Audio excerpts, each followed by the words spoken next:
And eco-villages have been doing this now for decades, and the new kid on the block, transition towns, getting a lot of the media attention now in the UK. What do you think transition towns can learn from the experience of eco-villages? You know, we all stand on the shoulders of earlier movements, and the eco-village movement comes after a lot of experimental communities of the 1960s. Well, the experimental communities of the 1960s came after the conscientious objectors in World War II, who came after the Shakers and the Doukhobors and the Hutterites and the Amish and the Mennonites and the various other outside the mainstream movements. And so each of those kind of draws upon the experience of the foregoing things.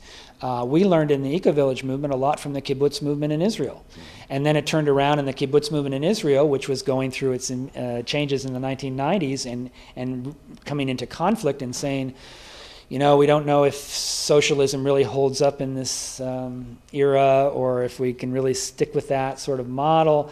And they were coming around to a new raison d'etre in Israel, which was the green kibbutz.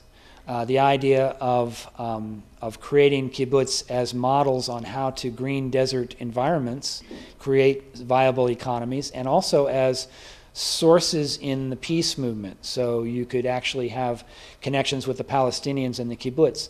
This is just as an aside. If you go back to before the founding of Israel, when the kibbutz movement was in its infancy, they were in good terms with the Palestinians. They were Palestinians. And so they've always maintained much more close relations with Palestinians than has the Israeli government.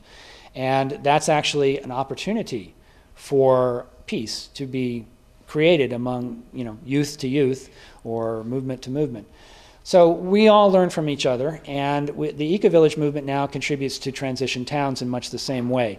And transition towns is taking it a step towards the mainstream. Okay, how do you convert existing infrastructure? We can't just go out and make some brand spanking shiny eco-village.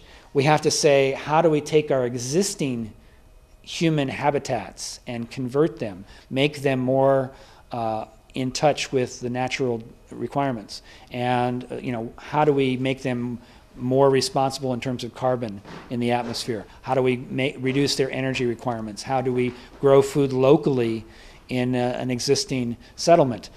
So all of those things, they can go and study what's going on in the eco-villages, the intentional communities, and so forth.